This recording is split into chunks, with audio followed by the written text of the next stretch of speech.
REIT Ballers, we are back. It's M Glad. We are back for season 2, episode 1. I'm back with Spurlock. How are you today, sir? Doing great, man. Out here in sunny South Carolina. Excited about season 2 getting on the way. Absolutely. And even though it's episode 1, I feel like it's a championship already today because of our host. So I've done my pregame warm-up. I'm pumped. I'm ready to go. We talked about it. We hinted a little bit in season 1. So our first guest is the CEO of Equinix, Mr. Charles Meyers.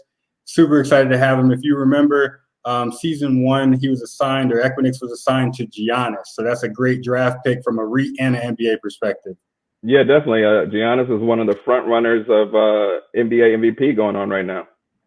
I think Equinix is right there with them. So as far as data centers, we'll talk about it a little bit today, but Equinix, their job is to protect, connect, and power the digital economy. So a lot of companies that you use every single day, products and services, Equinix is the landlord. So those are the tenants, the businesses that you're accustomed to using every day.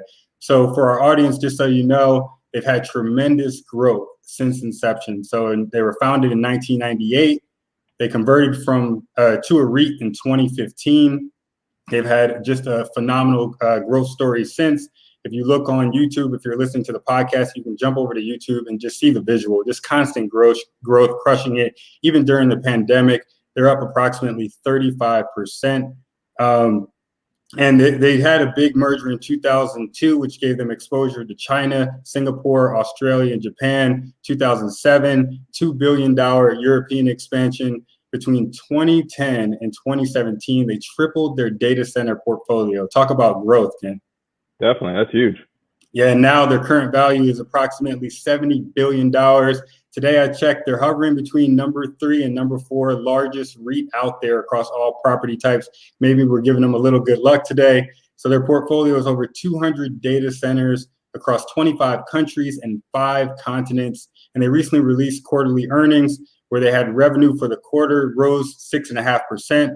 And funds from operation, which we'll talk about in season 2 a little bit, was $6.35 per share compared to estimate of $5.98.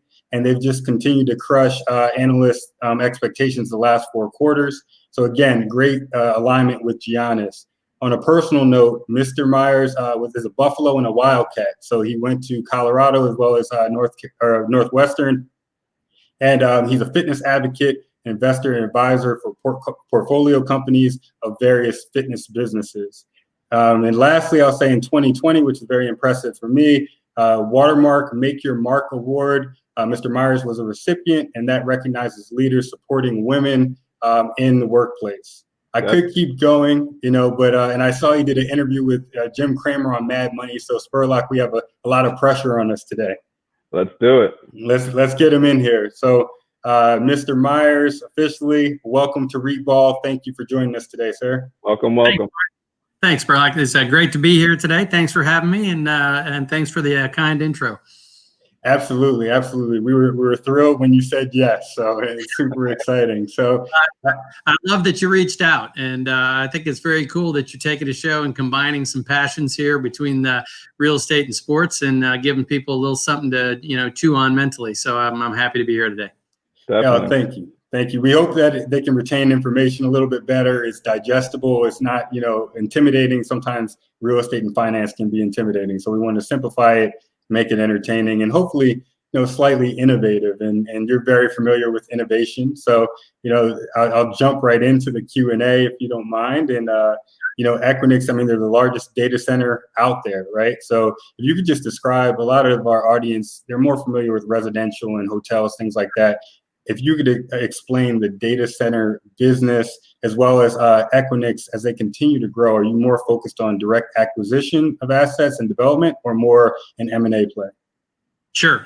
Yeah. It's interesting because we became a REIT a number of years ago, and obviously we were mostly, tech investors prior to that. And so it's been a journey in terms of both educating REIT investors about our business model, but also us really learning to speak the language REIT investors, and talking about same store growth and talking about AFFO and AFFO per share and all things that we kind of had to adjust to as really a significant part of the real estate landscape. But just to step back and answer your question, I often refer to us as the engine room for the digital economy.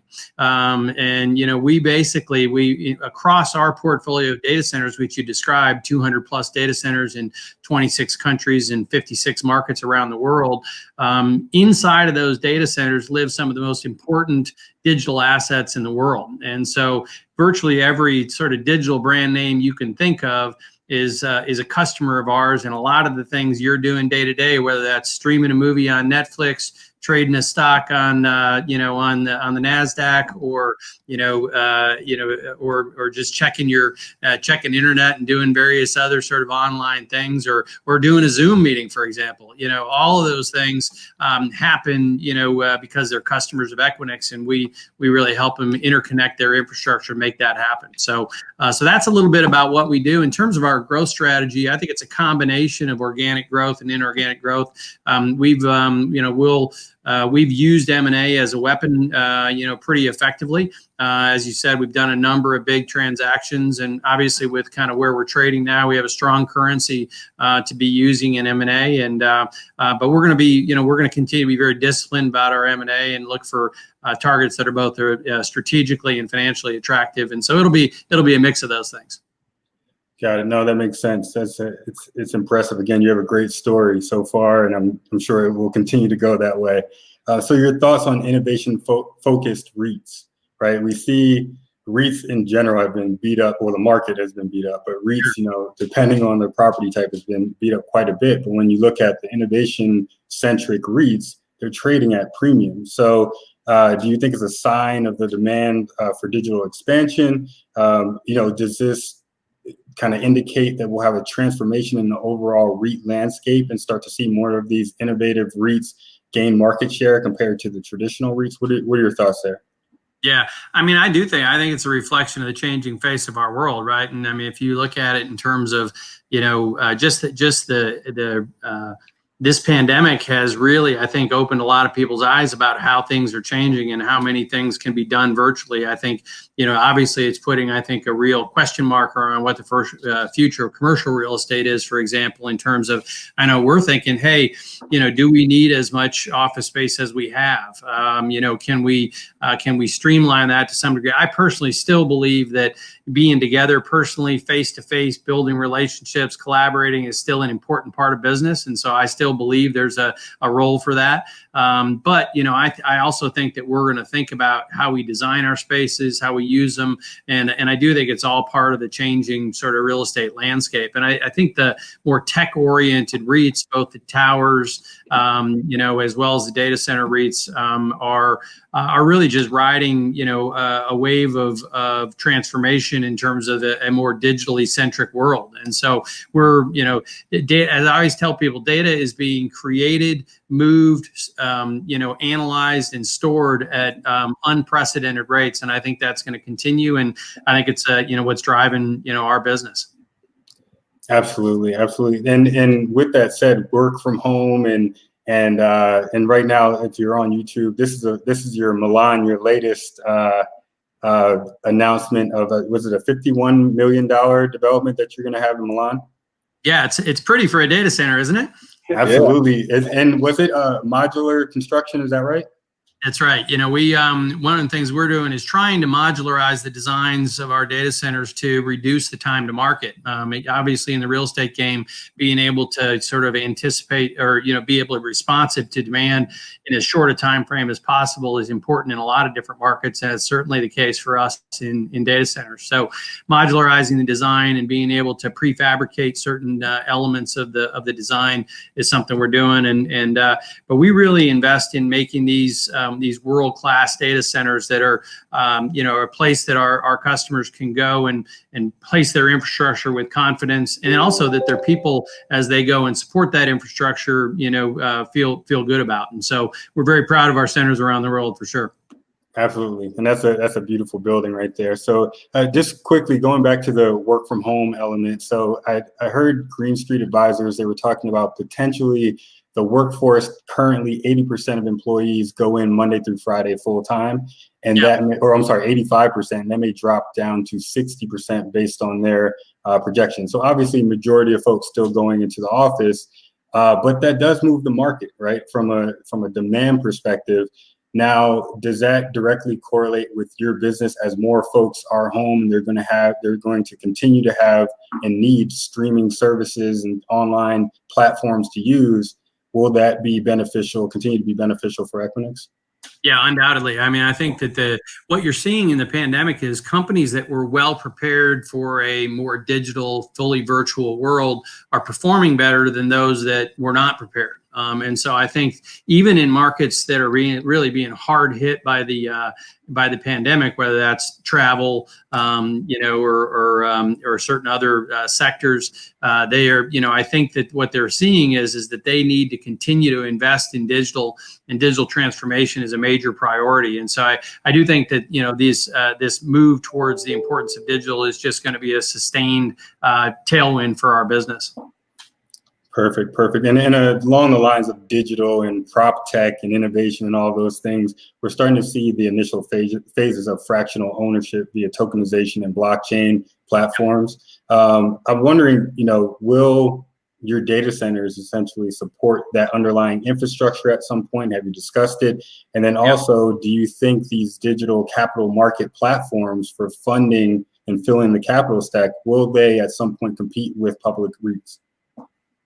Yeah, it's very interesting. I think that I think as it relates to things like blockchain and tokenization and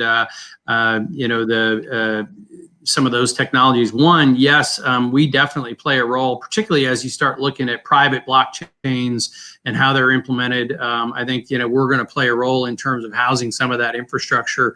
I think the initial entry point for some of those technologies is going to be more on the consumer side of things, unless our business is probably more oriented around enterprise customers as well as large service provider customers. So I think it'll be less impactful in terms of whether it's reframing the way that payments are made and payments are exchanged and those kind of things in our business. I think it's more going to be on the consumer side, but I do think we'll play a meaningful role in terms of housing some of that infrastructure. Nice. Do you think that if those data centers that may house those digital currencies will cost more than your current data centers? Well, there are some unique needs of things like, sort of Bitcoin mining and those kind of things. They tend to be really power hungry. And so they run at very high power densities. And so, but they often are really looking for lower cost ways to, process a lot of compute. And so sometimes that doesn't fit quite as well with the Equinix value proposition, where we're more of a premium player focused on interconnection and sort of digital, the digital transformation kind of elements of what people are thinking about. But there are data centers that focus on those opportunities, which are really high intensity bandwidth, where they're trying to get lower power costs and less of a complex networking requirement. And so there is segmentation in the data center market around that. And along the lines of power, I saw at the end of 2019 that I believe it was 92%, you've achieved 92% renewable energy, which is phenomenal. Yeah, it's interesting that, that's becoming one, we believe that as one of the larger consumers of power on the planet, we ought to be, it's our responsibility to do that responsibly, right? And we have to look out for the future of our future generations and of the, future of our planet, so to speak. And so, so we're very focused on making sure that we're focused on sustainability and being a responsible user of power, and very proud of the progress we made in terms of achieving 92% on the sustainable side, and our target is 100%. Awesome. I think we're gonna Kent, you're gonna wrap up the last REIT question, then Mr. Meyers can hop off the hot seat and we can get into our final sports debate. Yeah, definitely. Mr. Meyers, and 2020 has been an extremely challenging and historic year for obvious reasons. as a CEO of a publicly traded company, how do you effectively lead your team during times of heightened uncertainty and emotion? Whew, it's a great question. It's certainly been top of mind. I mean, it's an emotional time for people. I think, particularly as I think we went into it and people believed that, okay, hey, we're going to rally around this. We're going to sort of respond to it. It's going to be a short-lived thing, and then we'll be out of the woods. And now we look at it, and this isn't maybe a 100-yard dash. It's quite a bit longer race, right?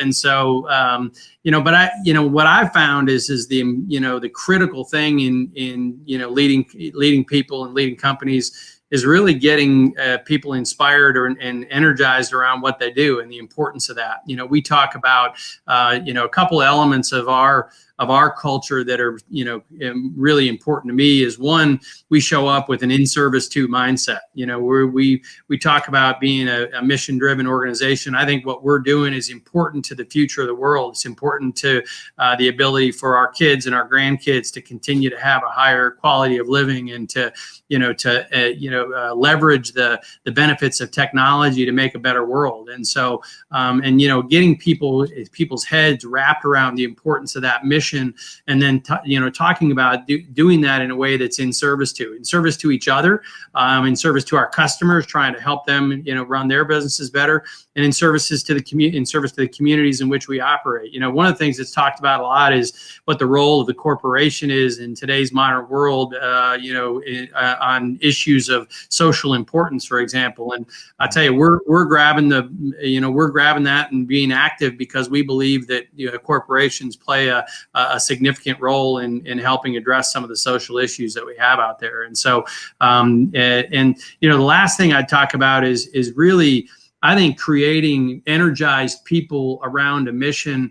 One of the things I talk about when I took the CEO role is creating a culture where every day, every employee can confidently say three things: I'm safe, I belong, and I matter.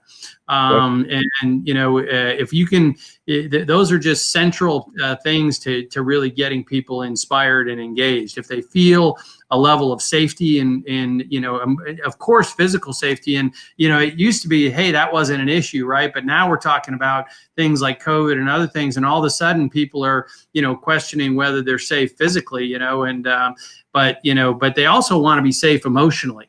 And I think you need to make room for them, to be that and to show up, with as they're and bring their whole selves to work, And second, I belong, which is that, everybody wants to be part of something bigger than themselves. And third, they want to matter. We all want to make a difference, right? We want what we're doing. We want it to make a difference to people. I love the fact that you guys are doing something that people are going to benefit from, learning about real estate investing, and doing it in a format that allows them to, wrap a little fun and some passion for sports around that. I think that's super cool. And I love that. I'm sure it allows you to say, hey, what I'm doing matters. And so that's some of the things that have really been driving people as we go through a pretty difficult time. No, I think that's all powerful. Sorry, Spur, were you gonna say something? I'm gonna say, yeah, definitely. I mean, that's why we really enjoy what we're doing. Mark and I, we've talked to a lot of people who never even knew what a REIT was and how they could get into real estate without, providing a down payment and things of that nature. So, I mean, we love the fact that we can educate folks on how they can invest in real estate just by opening up their phone or their computer and purchasing shares. Well, and there's a lot more to it. I think people, when they initially hear about, investing in real estate, they're like, oh yeah, well, real estate, buildings or, houses or whatever. Man, there's a lot of, when you really start to look at the REIT landscape and how many different types of players there are, and the differences in the business models, there's a lot of education to be had. So you guys are doing something important for people. Yeah. Thank you very much. Thank you very much. So you are officially off the REIT hot seat. So, all right. So you did well. You did well, and thank you again. It speaks volumes to you as a leader, and I'm sure in your culture at Equinix. I did a lot of research, when looking up stats in your bio as well as Equinix, and I can tell it's a great place for folks to work, and it speaks volumes to you being the first CEO to hop on, right? I mean, we're fairly new. It's not like, hey, 10 other CEOs have come and you're like, yeah, I'll just be, number 11. So I I think it says a lot about you and that our values are definitely aligned, and we appreciate your time again. So definitely want to make it a tradition to end on a fun note. And I think what's the topic, Spurlock? What are we going with? Well, as everyone knows, Equinix was attached to Giannis. So what we're going to do is we're going to try to talk about all the greatest international players of all time and where we think Giannis will fall on this list. For those that are not on YouTube, I will go ahead and describe the image that we have on the screen. We currently have a list of 10 international players. I'll run down the list of where they have them. They have Dirk Nowitzki as number 1, Hakeem Olajuwon as number 2, Steve Nash as number 3, Pau Gasol as number 4, Tony Parker as number 5, Manu Ginobili as number 6, Yao Ming as number 7, Dikembe Mutombo as number 8, Giannis as number 9, and Detlef Schrempf as number 10. So I mean, I personally think 1 and 2 with Dirk and Hakeem can flip flop however anyone feels. I mean, they both had long careers, both I think 18, 19 years each between the two of them. Dirk obviously played for one team his entire career. Olajuwon played for one team for the majority of his career. There was that end of his career, I think, where he got signed by Toronto for a year, but I mean, he was definitely on Houston forever. So I guess the big question is, with Giannis already a one-time MVP, potentially a two-time MVP this year, where can you see his career go as far as on the list, on this list? Does Equinix / Giannis go to number 1? I love it. You know, first of all, I was telling you, we were talking before we came on air, and I was saying that I love the fact of Equinix being associated with a superstar like Giannis, and you know, we're proud to be an MVP ourselves in many respects, and being associated with him is awesome. So, but if he stays healthy and continues to have the kind of duration in his career that some of these other guys did, I think that the sky's the limit, man. It's this is a very impressive list when you look at the international players, and obviously Dirk and the Dream. These are some of the best players of all time. I personally have a soft spot for Manu, and even though maybe his stats don't jump out at you in the same way, I think his ability to impact a game or a series, his tenacity, he'd be higher on the list for me, but because I just don't think it's necessarily just about the stats. And so I think, to be honest, if he can, continue to shape his leadership and his ability to impact beyond just the stats, and he can stay healthy, I think he's up there in the Dirk and the Dream. Yeah, I mean, I have a soft spot, as you mentioned, for Pau Gasol. I'm a lifelong Laker fan, so I'm going to represent them whenever I can. I think Gasol has more international, I guess you can say, awards than anybody else on this list, being what he did in Spain in the Olympics and in the Euro basketball leagues. I think he has, two silver medals, a bronze in the Olympics, which kind of, I don't think anybody else on this list, maybe Manu has placed in the Olympics before for Argentina, but I think that's where I think Gasol's definitely should be up there. As far as Giannis, Giannis needs to figure out how to shoot the ball outside of 10 feet.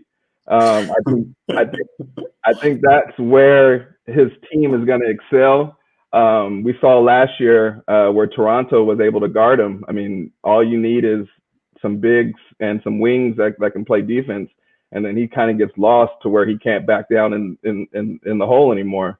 So it's going to be interesting to see at what point in his career he can develop a shot outside 10 feet to where he can actually climb this list. I mean, the fact that he might be a two-time MVP, I think if he puts a championship ring on his finger, I think that's automatically going to make him climb.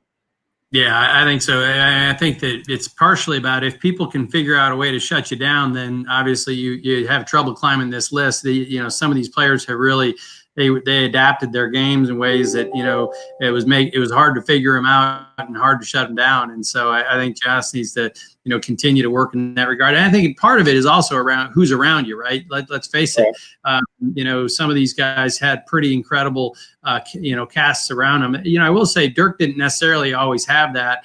Akeem had some really great teams, certainly, but part of it is there's no doubt about it, particularly in basketball, that supporting cast makes a big difference. Definitely.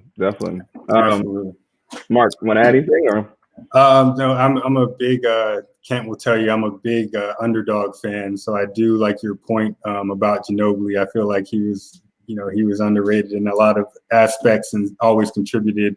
Showed up when it meant, when it was time for business. So I love that about him. But I think, I'm going to go with Nash since he hasn't been talked about. Little guy, but one of the best point guards, in my opinion, to play the game. And, I don't know that he's number one here because naturally, Dirk, like you said, didn't have a amazing supporting cast all the time. But like I would put my player as far as the little guy or the underdog, I'm going with Nash. Yeah, playmaker extraordinaire for sure, and a hell of an athlete, off the court as well. Mm-hmm. Mr. Meyers, while we have you here, who's your favorite basketball team? It's funny. I spent a lot of my life in Colorado, and so I'm a Nuggets fan. And it's been fun to watch the sort of revitalization of the Nuggets. They were kind of cellar dwellers for a while, but they've had, what I loved is they've had success building up teams. Without, spending huge amounts of money, but, sort of identifying players, pulling them together, and really, putting a team on the court that's got some chemistry and gelling together. Nuggets are probably the ones I'm watching. Yeah, I love what the Nuggets been doing, especially with the last couple of years with draft picks. Just the fact that Bol, they were able to get him at late in the first. Michael Porter, who's been putting up 30-point games a lot since they entered the bubble. So I think Denver is going to be a team to watch over the next 5 years. For sure, yeah, and they've had a fun had a fun brand of basketball. It's been changed a little bit, but it's fun to get out there and watch it for sure. And with the final minute, we will respect the 30-minute rule. So last minute, we will thank you again, Mr. Meyers, for joining us. You will be our first honorable REIT baller. We'll have to find some type of ball or plaque or something, right? And we'll always remember you as the first CEO who joined. That meant a lot to us to get this kicked off. We really want to just bring awareness to folks who can't afford traditional real estate investments and also have more transparency and protection as they start to learn real estate. Might as well count on folks with decades of experience. So hopefully we can kind of share that value and that information with folks. And we're going to allow you to drop, and then we will finish talking about REIT fundamentals for the audience and a couple other updates. But thank you again. We hope to stay connected with you, and we appreciate you joining our show. It's awesome to be here. I'm very happy to blaze the trail. I hope you guys have plenty of other CEOs come and join you on the show. And again, I admire what you're doing, and I admire you reaching out and asking me to be on the show, and really enjoyed it. So you guys keep doing great things, and hopefully we'll connect again sometime. Awesome. We're super grateful. Thank you. Thank you. Bye. See you. All right, so we will keep going with that. Again, that was Charles Meyers, CEO of Equinix Data Center. He was tied to Giannis in season 1. And for season 2, for everyone who's just listening, I did want to recap some REIT fundamentals. And then Spurlock, you can give a quick NBA update. Maybe you jump off a couple minutes of NBA update, and then I'll go into recap some of the fundamentals we went through season 1 just to catch people up. And then also we'll wrap it up with what to expect through season 2. Gotcha. Works for me. So let's get into the NBA bubble. What's been going on? I think we've finished 1 week of NBA basketball. It's been exciting to see everyone back on the court. I think I want to go ahead and talk about who I think is the week 1 all-team NBA bubble team. We're going to go ahead and bring up a visual for the folks on YouTube. I love this list. I saw it on the internet, thought I'd take it and talk about it. All bubble team after week 1. They got Devin Booker, Damian Lillard, your boy Dame, TJ Warren, Pascal Siakam, and Joel Embiid. These 5 players have been playing basketball out of their mind, especially TJ Warren, who dropped 53 points one game and then followed that up by 2 30 pieces. Yeah. Just to let everybody know, it wasn't luck. And TJ Warren has an interesting story. I mean, he even came out and said he was traded for cash considerations. So when he dropped that 53 points, he said, "I'm definitely worth more than cash considerations, and this is why." Yeah, so, no, that's huge. Again, the underdog story. I love it. Exactly. And even recently, Devin Booker had that buzzer beater. I don't know if you saw that buzzer beater over the LA Clippers the other night, right in Paul George's face. That's been an ongoing thing the last couple of years, of people hitting buzzer beaters in Paul George's face. Your boy Dame did it last year when he waved off the court. So, definitely, I'm excited to see what's going to happen. The Lakers have clinched the number 1 seed in the West. Nobody else. The Bucks will probably clinch in the next couple of days. I believe 7 teams. No, I believe 7 teams in the East have clinched the playoffs already. 6 teams in the West have clinched the playoffs already. So it'll be interesting to see what happens over these next couple of days to see who can finally get into those 8 spots. Yeah, no, definitely. I saw a little bit. I haven't seen too much, but I did see when Dame played. What game was it? I actually sent you a text. I forget what game it was, but he was out of his mind. They ended up losing, which was sad. But like they came back from a major deficit. Against Houston, wasn't it? No, might have been Houston. I'm not sure. I can't remember now, but it was great. It's been entertaining so far from what I've seen. Let's jump into. Thanks for that update. One more thing. I want to give honorable mention to that, just to highlight this game that Luka had. Probably one of the biggest stat lines we've seen in a while outside of what Westbrook did last year. But 34 points, 20 rebounds, 12 assists. That just lets you know that the NBA is in good hands going forward. Yeah, Equinix type numbers, man. Equinix type numbers. So real quick, thanks for the update. I'll do a recap, just fundamentals, very broad, a couple minutes. So season 1, we've talked about various the mechanics of investing in a REIT. So if you circle back to the beginning, we talked, you invest into this basket. So if you think of a grocery store and you're grocery shopping, each aisle is a different property type. And you're going in and you're getting stuff from, dairy section or from whatever section, going through these different aisles, and you assign that to a property type. So the idea is you have a bunch of different items or a bunch of different properties within a property type in that basket or that REIT. So, we just talked about data centers. Equinix has a bunch of data centers, over 200 around the globe. And that's all in a basket of one REIT that you can buy shares in. And at that point, you have ownership and interest in this real estate portfolio by investing in the shares online, whether it's a Robinhood app or whatever brokerage account you use. We have no affiliation with any of them, but whatever makes sense for you. Same thing for residential and office, retail, industrial, you name it, whatever you drive by and you look and you see a big building that seems interesting to you, it may be part of a REIT and you may be able to own it. You never know. It's all about just digging in and figuring out the research, figuring out who owns it and things like that. And how it works is you invest, the management team, like Mr. Meyers and his team, they essentially operate this portfolio. They have the revenue.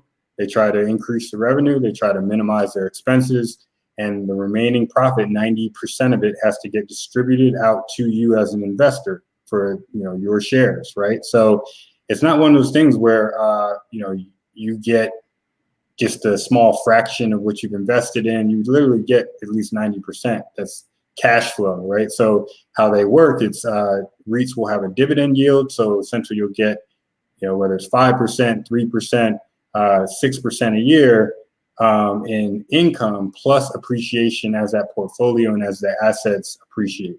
So that's how it works from just a broader description of REITs. Again, real estate investment trust, and they were designed in 1960. They're for our audience, the folks that we're trying to reach out to who have been passionate about real estate and felt like they had to save thousands of dollars. You don't necessarily have to do that. You can get started by getting a small portfolio of REITs as a portion of your overall investment strategy. So any kind of broader fundamentals you think that I missed, Spurlock? No, I think you covered them well. Maybe you want to go over the whole dividend thing again, just so people understand how that works. Sure. So if a REIT is, say, $100 per share, and you have a 5% yield, or the value of that REIT is $100 per share, they pay out 5% of that per year. So if it's $5 a year, they may do it quarterly. A couple of them do it monthly, but primarily it's going to be quarterly or twice a year that you would get paid out that total of 5%. And then in addition to that, you have the appreciation, and that's how you factor in your total return, the income plus the appreciation. Gotcha.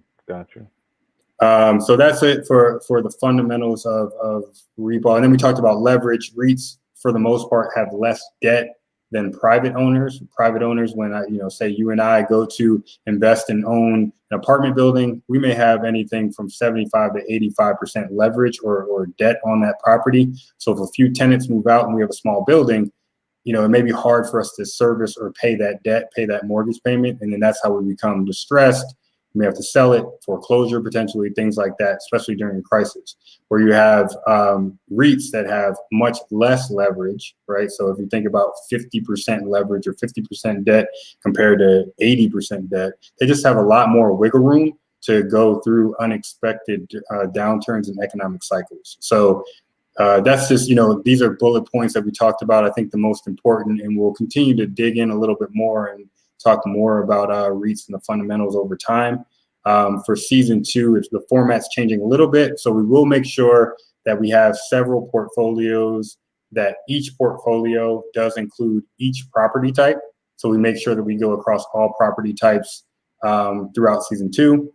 We hope to have great real estate leaders and executives like Mr. Meyers on our show as well, do more interviews. As well as in between the longer podcasts of the hybrid of the entertaining piece of sports / real estate and REITs, we're going to have smaller, you can call them coffee talks, you can call them mini REIT ball sessions on YouTube and podcasts, where there may be like 10 minutes or so to talk about REIT fundamentals if you're looking for a quick just real estate or REIT update and lesson, without having to go through our longer program of, say, 45 minutes to an hour. So we are going to continue to release and drip more and more content about the real estate market, REITs overall, and the fundamentals. But that's all I have for the REIT updates. Do you have anything else before we go to final thoughts? No, I think we covered everything. Everyone out there, make sure if you're on YouTube, make sure you hit the subscribe button, make sure you hit the like button. Go ahead and help that algorithm to let folks that need to know this information pop up on their phones. So go ahead, subscribe and like. Absolutely. And real quick before final thoughts, one thing I did miss out last season, season 1, we were talking about a monthly membership of $10 a month, a total of $120 a year, and then you get the weekly newsletter. Instead, we're going to do the work to try to partner with sponsors. So we're going to go to different corporations and see if there'll be a sponsor for REITball to cover your essentially your annual $120 membership. And that way, it won't eat away at your returns at all. It's going to be purely free, educational, informative information every week about the real estate market, about any big transactions, about a REIT of the week, talking about a specific REIT detailed, and just building blocks. And so we'll work with sponsors. Forget about hey, you have to pay $10 a month. It's our job to partner. We don't want this to be an expense thing for you. We want it to be an educational thing for you, an opportunity. So that's all I have. And then let's just jump right into final thoughts, and then we'll wrap it up. Definitely. My final thought is going to be going back to the NBA bubble. We talked about him briefly earlier when Mr. Meyers brought up the Nuggets. I want to highlight what Michael Porter Jr. has been doing. This kid got hurt in college. He got hurt when he was drafted in the NBA. So Denver's kind of taken that slow approach with him. But everything is coming together at the right time to where he's had 2 30-point games, 12 rebounds, and a 15-rebound game. Like I said earlier, it's dangerous to what Denver is going to be doing over the next couple of years between Michael Porter, Bull, the Joker. They have some bigs. Denver can literally put out a starting 5 of everybody over 6'9". They have those many draft picks and people that are that versatile to where they can have a 6'9" and up starting lineup and dominate the NBA. So it's going to be interesting to see. So like I said, congrats to Michael Porter for overcoming your injuries. I love to see you out there. I love to see what you're doing, and can't wait to see what's in store for you in the future. Very cool story. Again, underdog theme. I love it. So my final thoughts. My thoughts and prayers go out to the folks in Lebanon, Beirut. Of course, they had an explosion, a major explosion this past week, and just awful news. I mean, such a beautiful, beautiful country and beautiful city. So we have a picture up. If you've never seen Beirut, they're not always on the radar, but I think that they've just been hit so hard between war, economic fallout, and then now this, right? And I just really am truly thinking about the families there, hoping they're okay, hoping, for the folks who did lose family members, our thoughts are with you. And just, those are my final thoughts, is sending positivity to everyone in Lebanon. Definitely. So in closing, I will say, hey man, we did we've officially kicked off season 2, episode 1. Season 1, fully transparent for everyone listening. It was raw. Where every episode, the goal is to get better. And I just hope that anyone who has something they're passionate about, whatever your purpose is, if you overplan, you'll never be able to achieve what you're dreaming about, right? Or what you're passionate about. So with us, we had it. I said, hey, here's an opportunity. I really want to protect folks who are getting into real estate for the first time and know that there's more than just potentially buying a small property themselves one at a time and taking on that risk and everything else, that they could have this diverse portfolio. That was more important to me than us ironing out every kink. So I'll say thank you, Spurlock, for also sharing the vision with me. We continue, I think, every episode to get better. Hopefully the audience will appreciate the progression, and we'll continue to take notes and feedback and just continue to share information. But that's all I have, REIT Ballers. I'm so glad that you are listening to REIT Ball Again Season 2. Spurlock, what do you have? Any final words? Just the same. Subscribe, like, and comment. Let's convince that algorithm that everyone needs to see this. That's how we get out there. So we need your support as much as we're trying to support everyone with the information. So thanks again. That's all I have. I'm glad with Spurlock. REIT Ball, we're out. Thank you. We're out.